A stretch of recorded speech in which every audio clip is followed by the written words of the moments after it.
The restoration of sight. It's April 17th. Welcome to YesToHellWith.com. This is the fourth video of a four-part series, Restoring of First Principles. We now arrive at the final question. What are we witnessing? The answer is simple. We are witnessing the restoration of sight. For a long time, Americans have lived inside a kind of a fog, and the federal government has created darkness for itself. It does not see clearly at all. The Americans have been taught that government is naturally entitled to regulate almost everything. They've been taught that if a law exists, it must be lawful, even if this teaching is by conditional training. We're too damn lazy and won't get off the damn couch to challenge almost anything.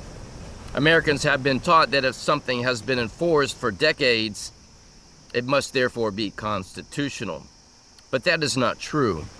The home distilling case shows us that a false idea can exist for 158 years and still be false.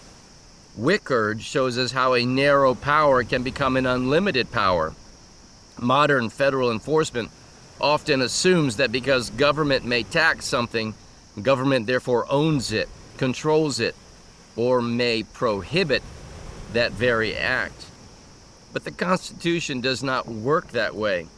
The people come first. Government, created by the very words of the Constitution, comes second. That is the first principle. And when courts begin to remember this, something extraordinary happens. The old assumptions begin to crack. The idea that government may regulate every act inside the home begins to weaken. The idea that labor is merely a government-granted privilege begins to weaken. The idea that survival and self may be controlled begins to go away. Perhaps in the near future, appellate courts and even the Supreme Court will begin to recognize that some forms of modern enforcement have gone too far, and they have gone too far. They may eventually say, yes, Congress may tax where the Constitution allows, but Congress may not use that taxing power as a substitute for unlimited control over private life. When that day comes, people will look back and realize that the system had drifted very far from first principles. Very, very far. And they will ask how we ever accepted it. Lazy, indifferent, ignorant Americans. The restoration of first principles is not rebellion. It is not extremism. It is not chaos. It is simply remembering what always was true. That freedom is presumed, and I dare say for all, globally, we all are free. And that authority must be proven when government asserts some power. Government is limited, and the people are not subjects of government. The most important question in America and in globally, the entire world, is still the simplest one. By what authority?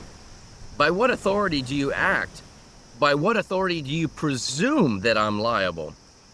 When the people begin asking this question again, firmly, clearly, calmly, and without fear, then freedom begins to return. Because the greatest victory is not merely winning a case. The greatest victory is helping people see again. We need to see. And we need to make sure that those damn bastards in office and jurists on the court see. It's our time to assert our rightful authority as a free people. And as always, may truth reign supreme.